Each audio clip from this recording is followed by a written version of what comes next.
Olá, iniciamos mais uma edição do programa O Evangelho em Espírito e Verdade, rogando ao nosso Mestre Jesus nos abençoe, que possamos estar envolvidos até o final em vibrações de paz e de amor.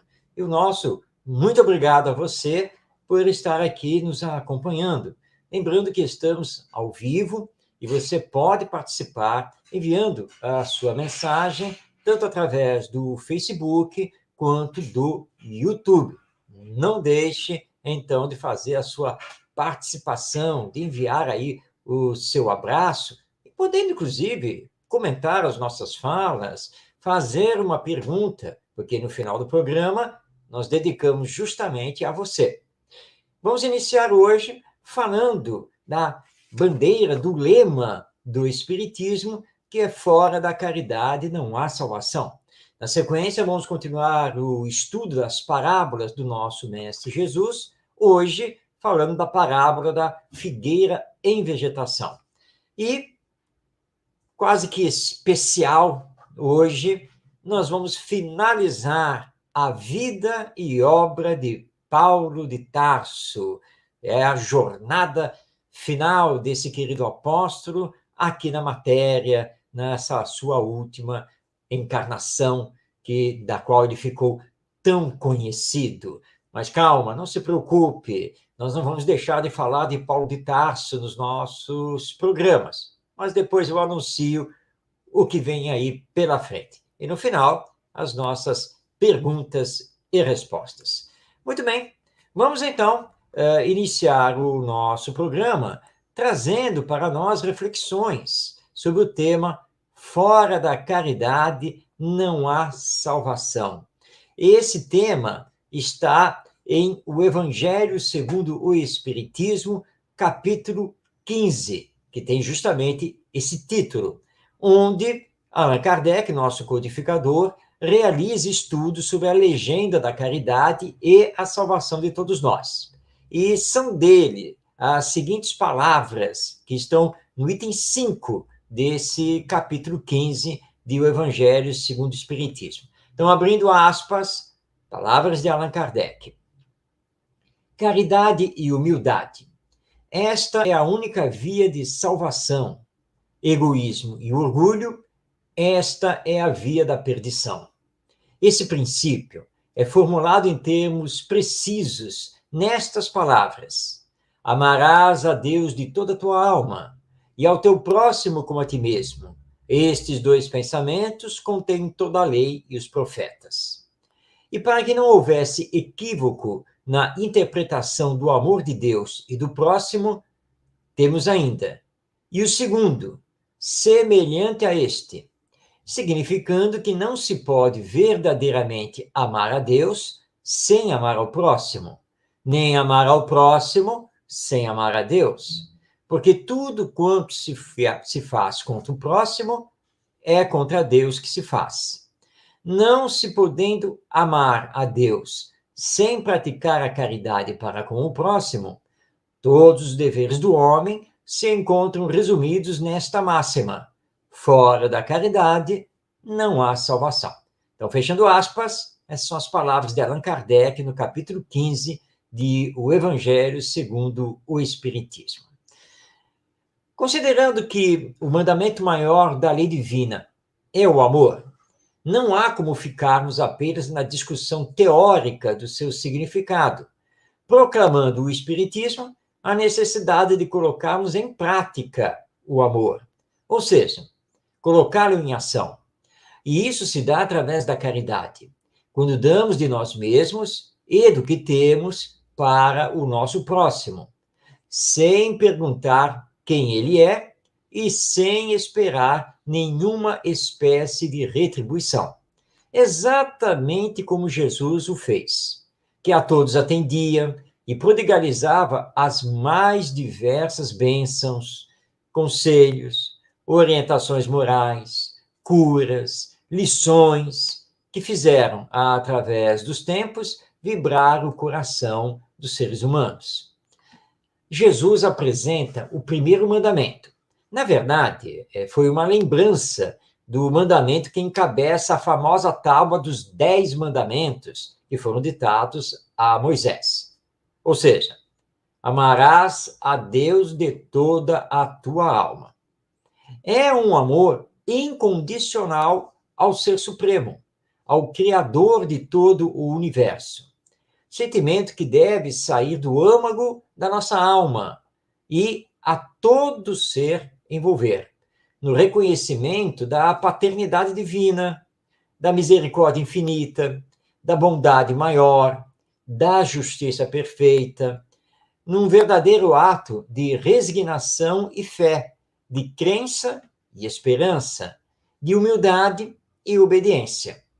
Mas precisamos entender que nada disso é passivo, porque Deus quer que seus filhos progridam sempre, aprendam sempre e vençam a si mesmos e ao mundo. Vamos agora entender o significado de resignação, ou seja, submeter-se a uma vontade maior, reconhecendo a superioridade dessa vontade e a justeza da adversidade, que é sempre momentânea e causada por nós mesmos, no uso que fazemos do livre-arbítrio, o que nos acarreta, perante a lei divina, provas e expiações necessárias, que têm por objetivo fazer com que reparemos o que tem de ser reparado e avancemos em direção à perfeição moral e intelectual. Resignar-se não é acomodar-se, mas manter-se na luta por dias melhores, apenas entendendo que nada nos acontece por acaso, que tudo tem a sua razão de ser. Nesse mesmo capítulo 15 de O Evangelho segundo o Espiritismo, Allan Kardec apresenta uma síntese que consideramos magistral dos ensinos de Jesus, ressaltando a caridade e a humildade. Essa síntese está no primeiro parágrafo do item 3 desse capítulo 15 do Evangelho segundo o Espiritismo. É o seguinte, abrindo aspas: toda a moral de Jesus se resume na caridade e na humildade, ou seja, nas duas virtudes contrárias ao egoísmo e ao orgulho. Em todos os seus ensinamentos, mostra essas virtudes como sendo o caminho da felicidade eterna. Bem-aventurados, diz ele, os pobres de espírito, quer dizer, os humildes, porque deles é o reino dos céus. Bem-aventurados os que têm puro o coração. Bem-aventurados os mansos e pacíficos. Bem-aventurados os misericordiosos. Amai o vosso próximo como a vós mesmos. Fazeis aos outros o que desejarias que vos fizessem. Amai os vossos inimigos. Perdoai as ofensas, se quereis ser perdoados. Fazei o bem sem ostentação. Julgai-vos a vós mesmos, antes de julgar os outros. Humildade e caridade. Eis o que não cessa de recomendar, e o de que ele mesmo dá o exemplo. Orgulho e egoísmo, eis o que não cessa de combater. Mas ele fez mais do que recomendar a caridade, pondo-a claramente, em termos explícitos, como a condição absoluta da felicidade futura. Vamos então deitar o olhar sobre nós mesmos? Deixemos os outros com eles mesmos. Até porque nós, individualmente, prestaremos contas com Deus do que somos e do que fazemos. O combate ao egoísmo e ao orgulho não é exterior. Não significa levantar armas para corrigir o próximo. É uma batalha interior, travada no dia a dia, no esforço de realçar em nós as virtudes, principalmente a caridade e a humildade, vencendo, batalha a batalha, nossas imperfeições, subjugando os vícios que nos prendem à matéria, para que possamos alçar o voo do Espírito.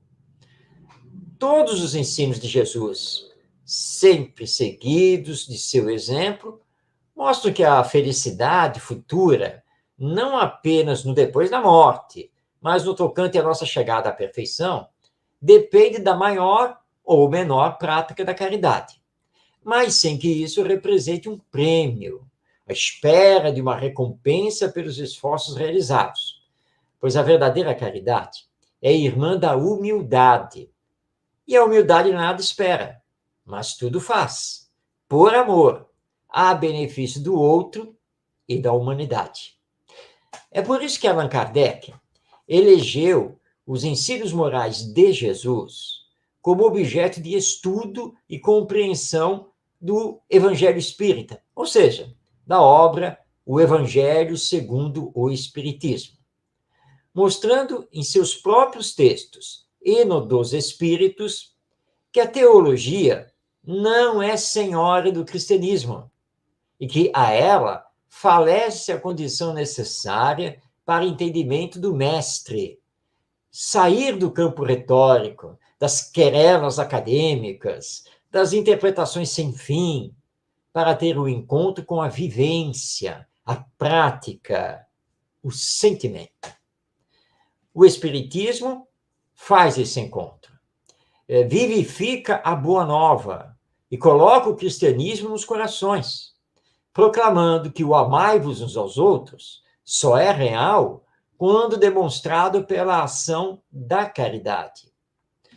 Ainda nesse capítulo 15 de O Evangelho segundo o Espiritismo, mas agora no item 7, Allan Kardec realça a figura de Paulo de Tarso, o nosso grande apóstolo evangélico, responsável por espalhar os ensinos de Jesus pelo mundo, e que se pronunciou sobre a caridade.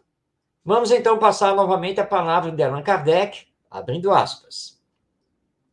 São Paulo compreendeu tão profundamente esta verdade que diz: se eu falar as línguas dos anjos, se tiver o dom da profecia e penetrar todos os mistérios, se tiver toda a fé possível, a ponto de transportar montanhas, mas não tiver caridade, nada sou.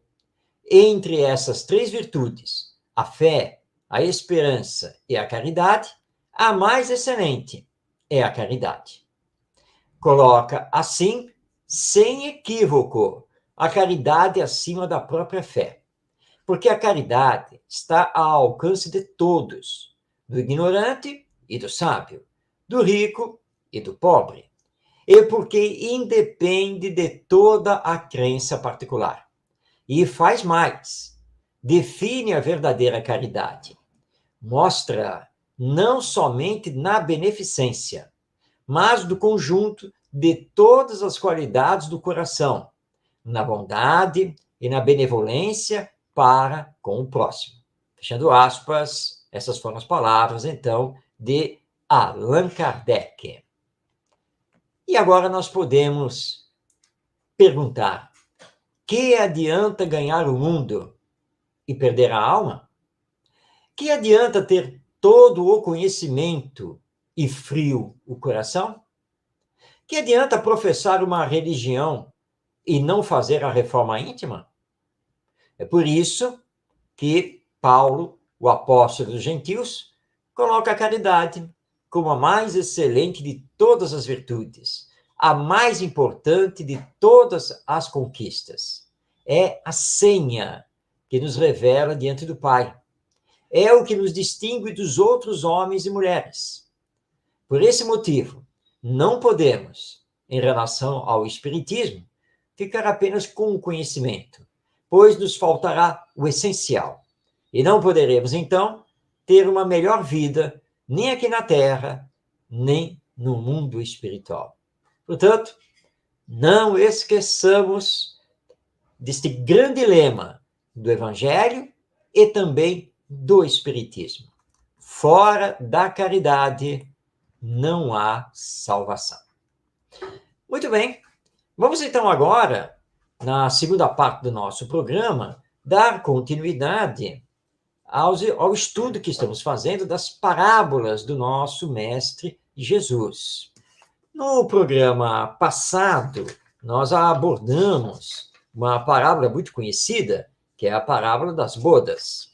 Hoje, reservamos para o programa uma parábola que não é tão bem conhecida, não é tão bem estudada, que é a parábola da figueira em vegetação.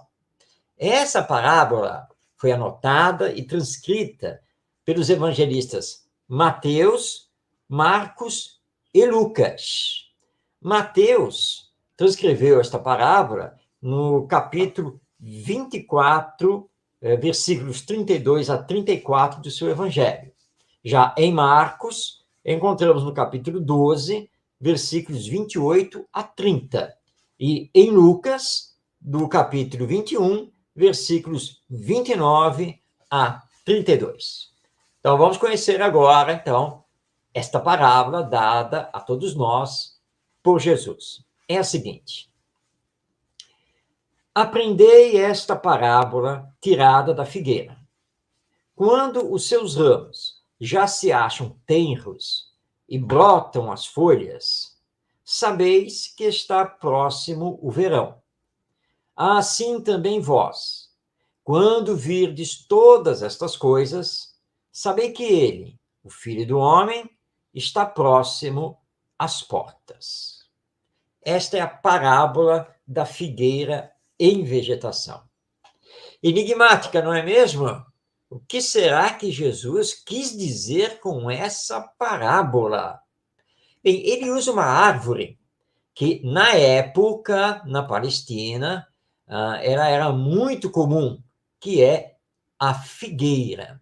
Os judeus conheciam muito bem o ciclo da figueira, ou seja, quando ela ficava verdejante, dava as flores, e quando daria os frutos. E o figo era muito utilizado na alimentação judaica daquela época. E eles sabiam muito bem que quando a figueira ficava verde e as flores, né, brotavam, eles sabiam que estava próximo o verão. A figueira, ela tem a sua floração no inverno e vai dar os seus frutos no verão. Então, eles sabiam disso, conheciam muito bem isso pelos sinais da própria figueira. Jesus, então, comparando esse ciclo da figueira à sua missão aqui na terra, ele então diz: quando virdes todas estas coisas, sabei que ele, o Filho do Homem, e Jesus se intitulava o Filho do Homem, portanto está falando dele mesmo. Então vamos trocar aqui as palavras para ficar claro. Então, assim também vós, quando virdes todas estas coisas, sabei que o Messias, que o enviado, está próximo às portas. Que portas? Eis outra pergunta a ser feita. O que Jesus está querendo dizer? São as portas que abrem o reino dos céus. Ou seja, que será chegado o momento de renovação da humanidade.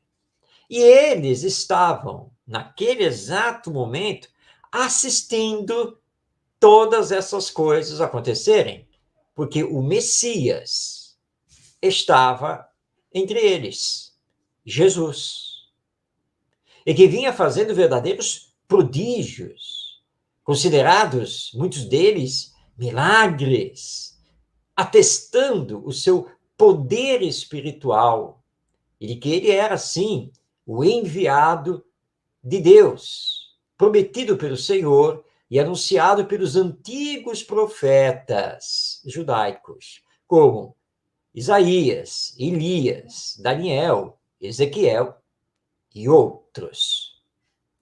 Portanto, desde Jesus, iniciamos os tempos de transição planetária. Por isso, a afirmativa dele também, em outra passagem, de que os tempos são chegados. Os tempos da transição, os tempos da transformação. Allan Kardec, nosso codificador da doutrina espírita, ele estuda este tema, mas não em o Evangelho segundo o Espiritismo. Ele, na verdade, vai estudar esta parábola no livro A Gênese, no seu capítulo 17, dos itens 49 ao 58. E vai juntar esse estudo ao capítulo 18, que é o último capítulo dessa obra, quando ele estuda justamente os sinais dos tempos e a nova geração. Jesus estava aqui anunciando que era chegado com ele os tempos da transição. Mas você que está aí nos acompanhando já deve ter raciocinado com o seu pensamento ágil. Mas isso já fazem mais de 2000 anos. Nós estamos em transição até hoje? Quando essa transição será terminada? Bem, isso depende de nós, do que estamos fazendo, das diretrizes e valores que colocamos para o nosso viver e das nossas decisões de vida, de decidir pelo amor, pelo perdão, pela caridade, pela humildade. Por isso que essa transição, esses sinais dos tempos, ainda não se confirmaram totalmente. Porque é da lei divina que se respeite o nosso livre-arbítrio. Porque temos liberdade. Liberdade de fazer as nossas escolhas, liberdade de realizar as nossas ações. Historicamente, desde Jesus, nós não nos voltamos para os seus ensinos. Bem pelo contrário. Aliás, nós os deturpamos. E, em nome do mestre dos mestres, até guerras nós realizamos, dizimando os nossos irmãos e irmãs em humanidade. Portanto, ainda hoje, não conseguimos compreender os seus ensinos. Mesmo nós, cristãos, e lembrando que todo espírita é um cristão, ainda somos egoístas, orgulhosos. Ainda temos problemas para amar o próximo, perdoar as ofensas. Muitos de nós falamos da caridade e do amor apenas em termos teóricos, porque não conseguimos vivenciá-los em todas as circunstâncias. Mas estamos no processo, e isso que é muito importante entender e que o Espiritismo nos traz. A transição é um processo, e é um processo cultural humano, capitaneado pelas hostes divinas dos espíritos superiores. Entre eles, o superior do superior, porque perfeito, Jesus, que comanda a humanidade terrena até os dias de hoje. Precisamos compreender, e para compreender, precisamos permitir que seus ensinos e exemplos adentrem ao nosso coração, vibrem as fibras íntimas da nossa alma. Ou seja, nós estamos necessitados de trabalhar o sentimento, não exatamente a intelectualidade.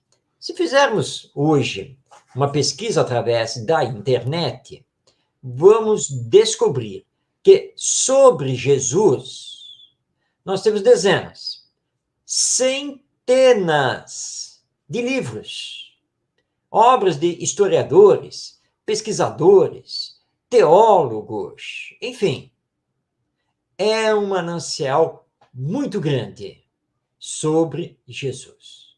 Mas a maioria dessas obras, ou se perde na visão materialista e acadêmica, ou na visão teológica, seja ela católica ou protestante, que não consegue responder a maior parte das indagações que fazemos e não nos dá a compreensão exata sobre Jesus e sua missão aqui na Terra.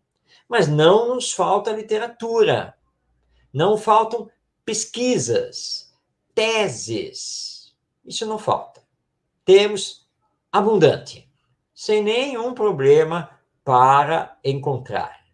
Na própria literatura espírita, nós temos diversas obras sobre Jesus, tanto de autores encarnados quanto de autores desencarnados através da mediunidade. Mas as obras espíritas são esclarecedoras e não se perdem em torneios acadêmicos, filosóficos ou teológicos. E é isso que está faltando.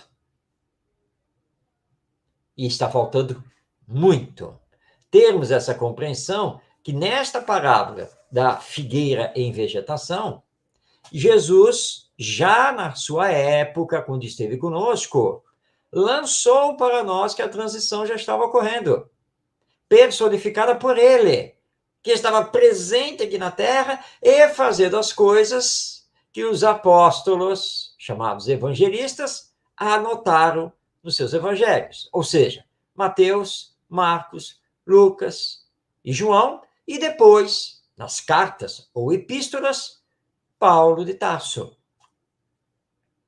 Jesus impressionou de uma tal maneira a todos nós que a sua doutrina, chamada cristã, e que vai dar origem ao cristianismo, dividiu as águas históricas da evolução humana e veio nos fazer um convite para a caridade e a humildade, o amor e a paz, o perdão e a solidariedade, numa visão espiritual, tanto de nós seres humanos, quanto da vida como um todo. E é isso que o Espiritismo veio resgatar. Por isso, nossa doutrina é conhecida como cristianismo redivivo. Trazer a pureza, a essência da Boa Nova para nós, nos dias atuais, e as consequências da sua aplicação. Porque não basta estudar e saber. É preciso se transformar e viver, praticar. É isso que se espera de todo espírita para ser um verdadeiro cristão. Então, esta parábola da figueira em vegetação é bem significativa. Quando olhamos a figueira e vemos os seus brotos e que ela está ficando verdejante, nós sabemos que o verão se anuncia. Quando vemos, então, o Evangelho, a Boa Nova, quando vemos, então, a ação de Jesus, nós sabemos que a transição que acontece através da nossa transformação moral já está em curso, já está acontecendo. Mas não esqueçamos que essa transição que vai nos levar do mundo de expiações e provas para o mundo de regeneração, ou seja, do predomínio do bem sobre o mal, não tem uma data específica para acontecer. Ela vai acontecer, será uma realidade, mas está na dependência das nossas escolhas e das nossas ações. Nunca esqueçamos disto, porque Jesus já esteve conosco presencialmente. O que estamos esperando para estar com ele, para permitir que os seus ensinos realmente nos transformem? Não esqueçamos dessas indagações, que são provocativas, para que possamos sair da nossa zona de conforto e sermos, então, aqueles que vão realizar o Evangelho em suas vidas, visando, então, a transformação moral da humanidade. Semana que vem, nosso próximo programa, nós teremos mais uma parábola para ser estudada, e vai ser a parábola dos servos bons e maus. Isso é para a semana que vem. Porque agora nós vamos abrir o espaço para o capítulo final da vida e obra de Paulo de Tarso. Nós, que acompanhamos aqui no nosso programa, em várias e várias edições, a vida do apóstolo dos gentios, de um dos maiores representantes do evangelho na face da terra. E viemos acompanhando a narrativa realizada por Rui Kremer no seu livro Paulo, um homem em Cristo, e que vai agora aparecer pela última vez na nossa tela, porque hoje vamos encerrar a vida e obra de Paulo. Está aqui o livro, que é um lançamento da Federação Espírita Brasileira. É o epílogo, a jornada final. E nós fomos, na semana passada, até o momento em que Paulo conseguiu, depois de conversar com seus amigos romanos, simpatizantes do cristianismo, ele conseguiu uma audiência com Nero, o imperador romano. Vamos ver, então, o que vai acontecer. Nos diz aqui Rui Kremer. Nero decidiu ouvir a defesa de Paulo, curioso que estava para conhecer aquele que movimentara a seu favor alguns de seus áulicos. Embora decepcionado com a figura frágil do idoso apóstolo, decidiu ouvi-lo por ironia, a fim de divertir-se com sua possível inópia mental. O venerando tarcense, alteando a fronte com dignidade, começou a falar com desassombro, discorrendo sobre alcandorados conceitos e tendo a coragem de apontar as dramáticas consequências dos clamorosos desvios a que se entregava o supremo magistrado do império. Nero o ouvia com estupor, tocado por emoções que se expressavam na palidez da face. Por muito, muito menos, membros das classes favorecidas, conselheiros, senadores, magistrados, haviam deixado o recinto para seguir diretamente para o exílio ou para a morte. Tigelino, o cruel prefeito do pretório, sugeria que o orador fosse sacrificado naquele mesmo dia.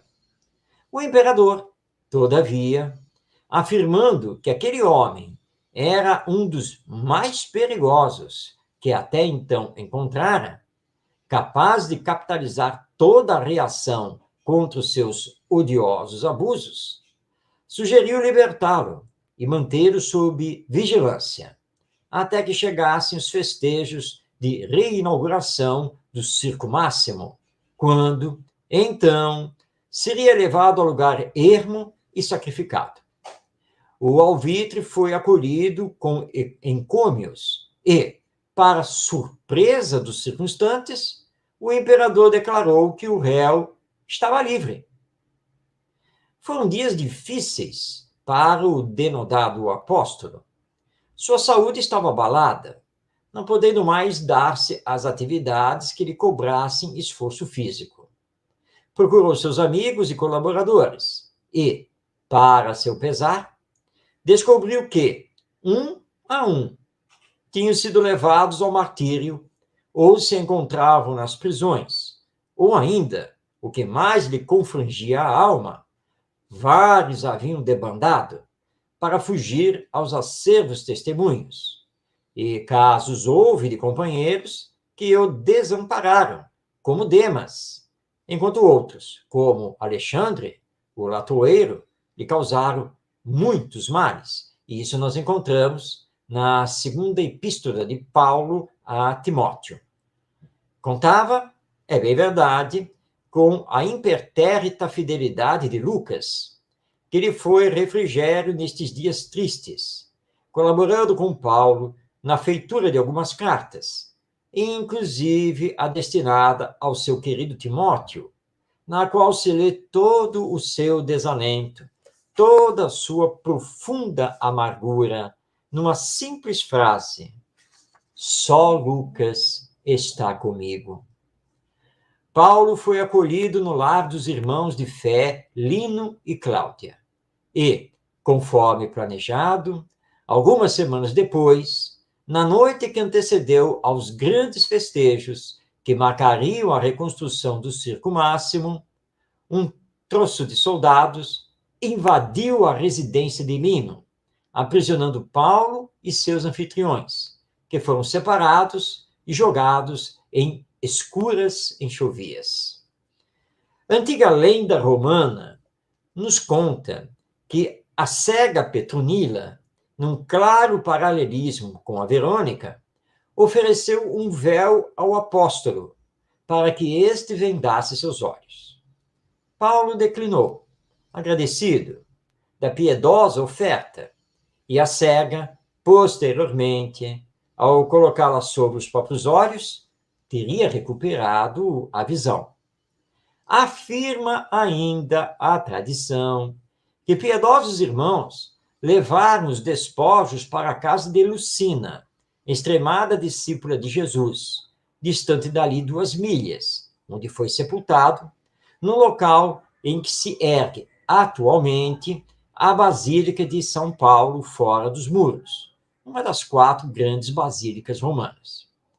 E outro fim poderia caber a Paulo, senão o do martírio? O epílogo dos legítimos heróis, a certeza da vitória sobre a morte. E lembrando aqui que os quadros espirituais que cercaram Paulo no momento extremo e seu retorno ao mundo espiritual são belíssimamente descritos por Emmanuel no romance Paulo e Estevão, da psicografia de Chico Xavier. Na sua imaginação fértil e criativa, os gregos atribuíram o tempo ao deus Cronos, que tinha o verso de devorar os próprios filhos. Aprendemos a realidade do símbolo na simples apreciação do mundo ao redor. Mutabilidade, transitoriedade, instabilidade são marcas registradas de tudo e de todos, sincopadas ao compasso do tempo que tudo consome ou transforma. Quando, na ótica de nossos dias, assestamos as lentes sobre o meio físico, cultural e espiritual em que Paulo atuou, ou sobre os itinerários que percorreu, na busca de aproximações com a realidade que experimentou, identificamos o exercício causado pelo fluir dos séculos. Onde as glórias daquele Tarso de algum renome, que ostentava o galardão de associar sua vocação de cidade comercial na fronteira de 2 mundos, com a orgulhosa pujança de sua vida cultural? Não se ouve mais o alarido das grandes festas em honra de Baal Sandã, nem mais a frenética agitação nos armazéns e cais de uma e outra margem do Cídino. Hoje, uma modesta cidade turca situa-se na região da cidade natal do apóstolo, mas está mais longe do mar, e o Cídino de águas frescas e puras, que lhe fazia alegria, não corta mais a cidade. Tudo passou. A Tarso de Paulo vive na pena dos poetas ou dos historiadores. Tão apagados estão na atual Antáquia, com seus 80 mil habitantes, os vestígios da magnífica Antioquia da Síria. É difícil chegar-se aos primores daquela que foi a metrópole do Oriente, a terceira cidade do mundo conhecido, berço do cristianismo dos gentios, ponto de partida e de chegada das missões paulinas, a segunda capital cristã, onde seu suntuoso curso de quase 7 quilômetros, com suas 2 galerias cobertas e suas 4 ordens de colunas, onde as majestosas vilas que se estendiam pelas faldas do Monte Cásio, ou as lembranças da mitologia grega, ali tão insistentemente preservadas, que se exprimiam, sobretudo, nos sítios orgiásticos de Dáfne, em honra a Apolo e às ninfas. Desculpem. Onde aquela população eclética, volúvel e alvorotada de 500 mil de almas, que ostentava o que havia de pior e de melhor, tudo passou. Esta Antioquia revive nos museus e na história do cristianismo nascente. E aquela outra Antioquia, a da Pisídia, e Listra, e Derbe, nada mais são do que misérrimos sítios arqueológicos, apenas identificados por singelas tabuletas e alguns vestígios de pouco significado. E Icônio, grande ironia, com o nome de Cônia, se transformou num grande centro religioso islâmico de atuação dos derviches dançantes. Tudo passou. E aquele Artemísio, uma das maravilhas do mundo antigo, desapareceu como toda Éfeso, a porta escancarada da Ásia, a pérola das colônias jônias, a pátria de Heráclito, não é mais sequer um sítio arqueológico, um campo de ruínas sobre o qual a imaginação e a técnica reconstituem a vida passada. Isolada do mar pelos aluviões, a região está hoje reduzida a um imenso pântano. Emerge do lençol de águas mortas, aqui e ali, um pedaço de mármore ou o fragmento de uma estátua. De seus pórticos, de seus ginásios, de seus teatros, nada sobrou. Toda aquela suntuosidade foi relegada ao lúgubre silêncio das coisas que já foram. Tudo ali passou. Ártemis não chora mais seu adorado Átis, mas verte suas lágrimas sobre as recordações de seu majestoso templo. E Corinto? Sobre o sítio da antiga cidade, hoje rastejam os répteis, e as urzes crescem em meio aos parcos restos da cidade consagrada a Afrodite, cuja lembrança permanece apenas na espuma das ondas. O alto da Acrópole, de onde a deusa vigiava a cidade, é um chão desnudo de pedra, onde o ruidoso clamor dos jogos ístmicos, dos majestosos templos a Apolo e Poseidon, só restam os fustes de algumas colunas. Também já tinha passado a primeira Corinto, cantada pelo poeta Píndaro, como a feliz Corinto, vestíbulo do Senhor do Mar, alegria da mocidade, recamada de mármores reluzentes. Tudo passou, e o vento geme e chora na paisagem desolada as coisas que se foram. Esta sensação de vazio e efemeridade, esta insegurança que nos leva a indagar sobre algo que não seja fugaz, ilusório, transitório, nos reconduz, nova e finalmente, a Paulo.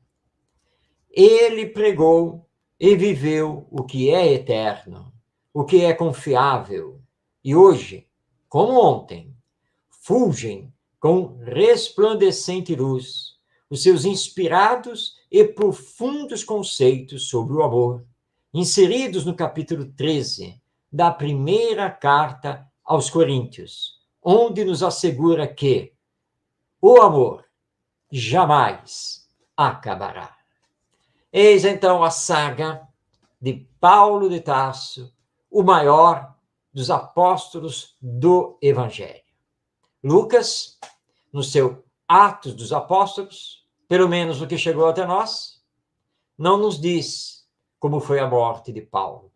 Essa informação, historiador e pesquisador nenhum conseguiu decifrar até os dias de hoje.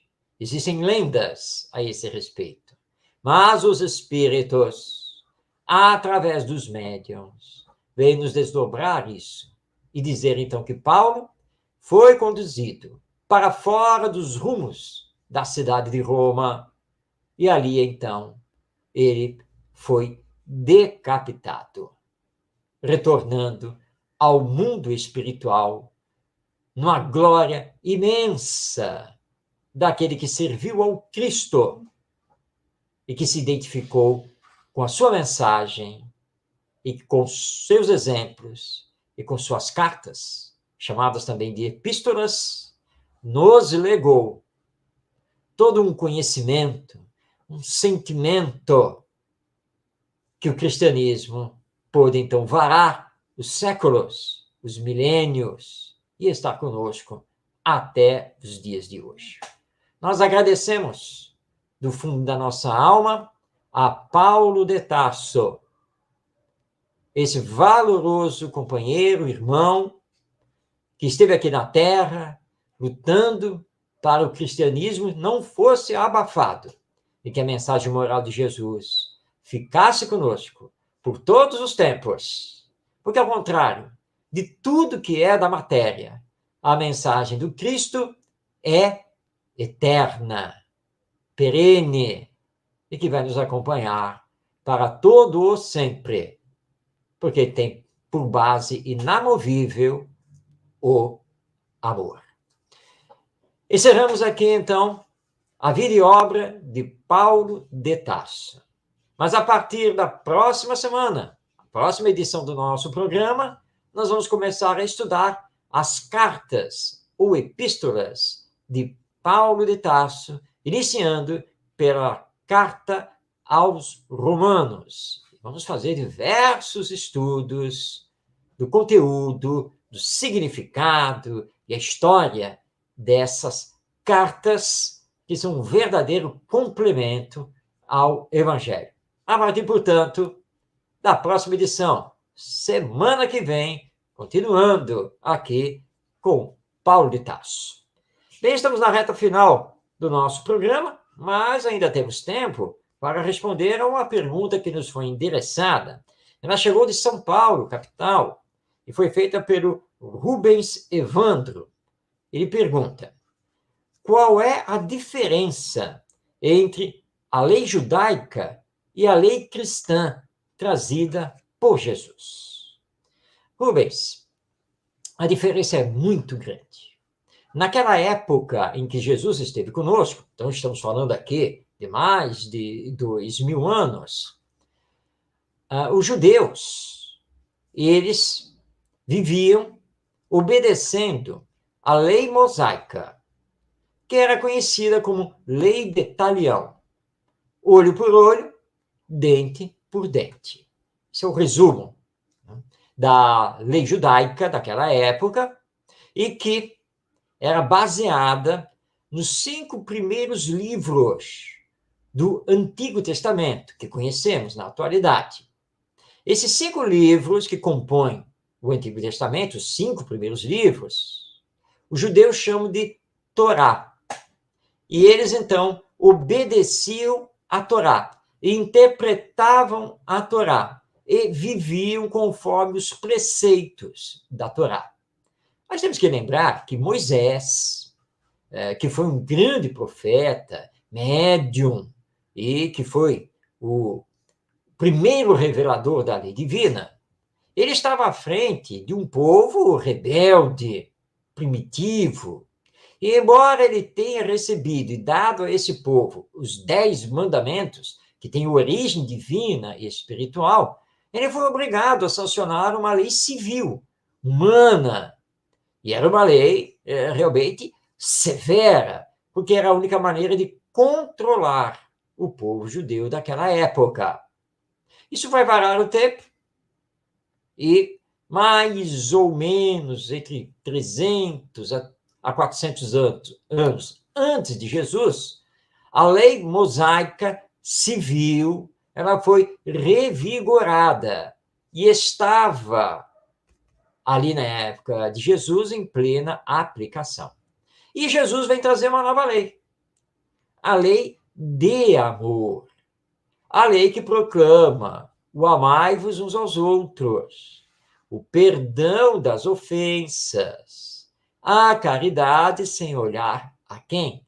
Nada dessas coisas existiam na lei mosaica, que os sacerdotes judeus, os doutores da lei que velavam pelo cumprimento da Torá, trabalhavam.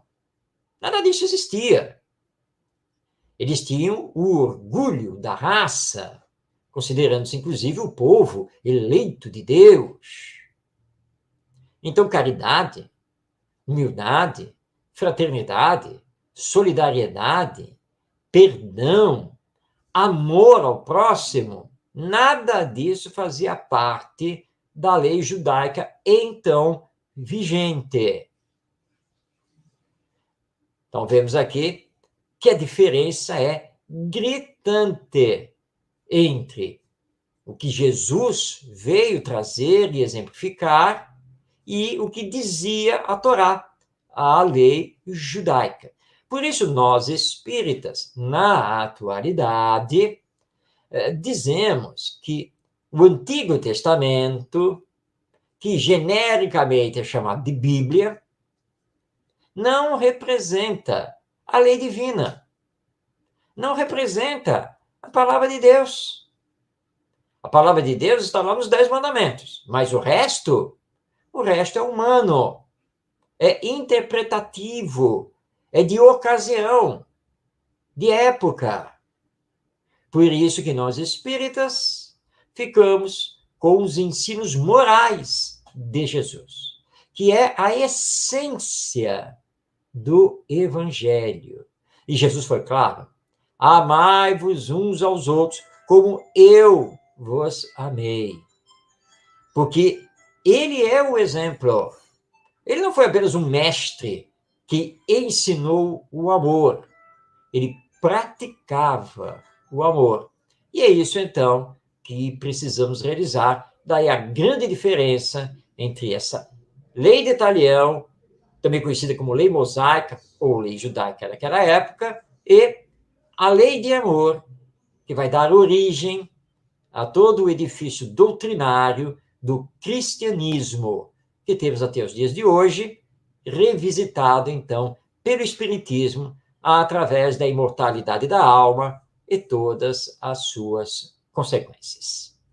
Bem, estamos chegando ao final do nosso programa, o Evangelho em Espírito e Verdade.